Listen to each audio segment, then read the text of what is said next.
সকাল সকাল হেলদি কোনো রেসিপি খুঁজছেন? বাড়িতে যদি চিড়ে থাকে তাহলে চোখ বন্ধ করে এই রেসিপিটা করতে পারেন। আর যদি আপনারা ওয়েট কন্ট্রোল করতে চান বা যারা ডায়েটে আছেন তাদের জন্য একেবারে পারফেক্ট। বাচ্চারা খালি ফাস্টফুড খাওয়ার জন্য ঝামেলা করে, তাদেরকে এই রেসিপিটা বানিয়ে দিন, ঝটপট শেষ হয়ে যাবে। তার জন্য এক বাটি পাতলা চিড়ে নিলাম, যে কোনো চিড়ে নিতে পারেন, তবে পাতলা চিড়ে নিলে কী হবে, রেসিপিটা খুব তাড়াতাড়ি তৈরি হয়ে যাবে। এক বাটি চিড়েটাকে এবার জল দিয়ে ভালো করে ধুয়ে নেব। চিড়ের মধ্যে যা যা ধুলো বালি ময়লা আছে সব এই একবার ধুলেই বেরিয়ে যাবে। যেহেতু পাতলা চিড়ে তাই বেশি আর ধোবো না, একবার ধুলেই দেখবেন একদম নরম হয়ে গেছে। এবার এই নোংরা জলটাকে ফেলে দেবো। এরপর জল থেকে ভালো করে নিংড়ে নিয়ে চিড়েটাকে একটা বাটিতে নিয়ে নিয়েছি।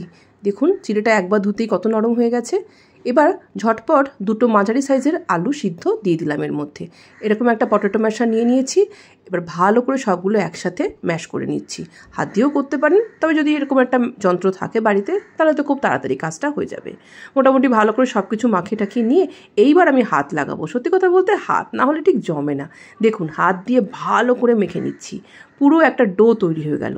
এবার এটাকে টেস্টি বানাতে হবে, কারণ চিড়ে আলু এই দুটোরই কোনো রকমের স্বাদ থাকে না। তাই এই জন্য পরপর কিছু গুঁড়ো মশলা দিয়ে যাব। প্রথমে দিলাম হলুদ গুঁড়ো, দেখতেই পেলেন। তারপর একে একে দিচ্ছি একটু জিরে গুঁড়ো, একটু ধনে গুঁড়ো, একটু গরম মশলার গুঁড়ো, সুন্দর রঙের জন্য দেব কাশ্মীরি লাল লঙ্কার গুঁড়ো, আর একটু ড্রাই রোস্ট করা কাসুরি মেথিকে হাতের মধ্যে এইভাবে ঘষে দিয়ে দিচ্ছি। ব্যাস, এইবার আমি দেব আটা। হ্যাঁ ঠিক শুনেছেন, আটা। এই রেসিপিটার জন্য আমার লাগবে ঠিক মাপ মতন 1 কাপ আটা। তবে একসাথে সব আটাটা দিয়ে দেবো না, একটু একটু করে দেবো আর ভালো করে মাখাবো। তো এই যে এতগুলো মশলা আমি এখানে দিলাম, এই মশলাগুলো আপনারা এর মধ্যে থেকে 2-1টা কমাতেও পারেন, আবার চাইলে আরও 2-1টা মশলা অ্যাড করতে পারেন। যেমন ধরুন আপনারা আমচুর পাউডার দিতে পারেন বা একটু গোলমরিচের গুঁড়ো দিতে পারেন। সত্যি কথা বলতে কি এই মশলাগুলোতেই এই রেসিপিটা খেতে বেশি টেস্টি হয়। দেখুন আমার ডো মাখা হয়ে গেছে, আর এই ডো মাখতে কিন্তু আমি এতটুকু জলের ব্যবহার করিনি। মাপগুলো যেভাবে আমি বললাম আপনারাও সেভাবে বানান, একদম পারফেক্ট হবে। সব শেষে উপর থেকে একটু সাদা তেল মাখিয়ে নিলাম। এবার এটাকে রেস্টিং টাইম দেবো 10 থেকে 15 মিনিট, যাতে সব কিছু সেট হয়ে যায়। যদি আপনাদের সকালবেলা খুব তাড়া থাকে তাহলে এই ডোটা আপনারা আগের দিন রাত্রিবেলা বানিয়ে রেখে দেবেন, সকালবেলা ঝটপট এই রেসিপিটা বানিয়ে ফেলবেন। এইভাবে ডোটা মাখিয়ে সাইডে রেখে দিচ্ছি 10 মিনিটের জন্য। এর মধ্যে আপনারা যাবতীয় আপনাদের প্রয়োজনীয় কাজ সেরে ফেলতে পারেন। 10 মিনিট পর ফিরে এসেছি, ডোটাকে এবার চেক করে নিই। ডোটা কিন্তু বেশ নরম, কারণ এর মধ্যে আলু সিদ্ধ রয়েছে, চিঁড়ে রয়েছে, তাই জন্য। এবার এখান থেকে লিচি কেটে নেবো। মোটামুটি এরকম যে দেখতে পাচ্ছেন এই সাইজের লিচি পটাপট কাটতে থাকবো, আর একটু হাতের মধ্যে গোল করে নিচ্ছি। এই আজকে যে রেসিপিটা বানাবো এটা যদি আপনাদের ভালো লাগে না, তাহলে অবশ্যই এটিকে লাইক কমেন্ট শেয়ার করবেন। চ্যানেলে প্রথমবার ভিজিট করলে চ্যানেলটিকে প্লিজ যাওয়ার আগে সাবস্ক্রাইব করে যাবেন, বেশ ভালো লাগে। আর আপনারা ভালো ভালো কমেন্ট করলে তো কোনো কথাই নেই, খুব ভালো লাগে কমেন্টগুলো পড়তে। দেখুন সব লিচি কাটা হয়ে গেছে, এবার এগুলোকে বেলে নেওয়ার পালা। তো বেলে নেওয়ার টেকনিকটা কি, প্রথমে চাকি বেলনিতে একটু করে শুকনো আটা ছড়িয়ে দেবো। কোনো রকম তেল দিয়ে বেলতে হবে না, একটু শুকনো আটা মাখিয়ে নেবেন, ব্যাস। তারপরে আপনারা বেলতে থাকবেন। খুব বেশি পাতলা করে বেলার দরকার নেই, মোটামুটি গোল হলেই হলো। মানে ধরুন ওই লুচির থেকে একটু বড় আর রুটির থেকে একটু ছোট, এরকমই আর কি। আর যদি আপনারা একটু বড় লেচি কাটেন তাহলে একটু বড় করে করতে পারেন, সেটা আপনাদের মনের ইচ্ছে মতন আপনারা ছোট কি বড় করতে পারেন। এইভাবে পটাপট আমি সবগুলো বেলে নেব। দেখুন আমার একটা বেলা হয়ে গেল। তো আমি আবারও আপনাদেরকে আরেকটা বেলিয়ে দেখাচ্ছি কীভাবে বেলছি। আবার একটা লেচি নিয়ে নিলাম, একটু শুকনো আটায় মাখিয়ে নিলাম, এবার বেলে নিচ্ছি।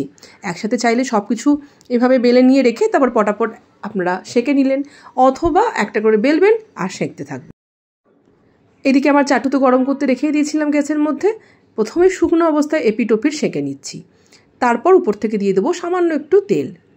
আচ্ছা এই তেলটা বলি আপনারা স্কিপ করতে পারেন যদি মনে করেন যে আপনারা একদম খুব স্ট্রিক্ট ডায়েটে আছেন, ওজন কমানোর জন্য খুবই উঠে পড়ে লেগেছেন, তাহলে তেল খাবেন না মনে করছেন যখন, তখন তেল ছাড়াও শুকনো যেমন রুটি আমরা সেঁকি সেইভাবেও করে নিতে পারেন। আর এটা এত রকম মশলা দিয়ে তৈরি করা হয়েছে যে খুব টেস্টি লাগবে। এইভাবে 2 পিঠ লাল করে আমি সেঁকে নিলাম। এবার আমি আরেকটা করে দেখাই, এখানেও তাই। প্রথমে শুকনো অবস্থায় সেঁকে নেবো এপিট ওপিট। এবার আমি দিচ্ছি ঘি। সত্যি কথা বলতে কি এই যে রেসিপিটা আমি বানাচ্ছি এটা ঘি দিয়ে করলে সব থেকে ভালো লাগে। ঘি কিন্তু বেশি আমি দিচ্ছি না, দেখুন একদম অল্প উপর থেকে শুধু মাখিয়ে নিচ্ছি, তারপরে ভেজে নিচ্ছি। তো ভাজাটা আপনারা চেষ্টা করবেন গ্যাসের ফ্লেমটাকে একটু মিডিয়াম থেকে হাইয়ের দিকে রেখে ভাজতে। যদি লো ফ্লেমে অনেক সময় ধরে ভাজতে থাকেন তাহলে কিন্তু এটা শক্ত হয়ে যাবে, উপর থেকে ক্রিস্পি হয়ে যাবে। তো হাই ফ্লেমে ভাজবেন, ফটাফট এটা ভাজা হয়ে যাবে। তো এবার ফটাফট আমি থালি লাগিয়ে নিচ্ছি। দেখুন এই যে জিনিসটা বানালাম, এটাকে আমি কী নাম দেবো, নাম এখনও ঠিক করিনি, আপনারাও যদি একটা কিছু ভেবে থাকেন তো বলতে পারেন।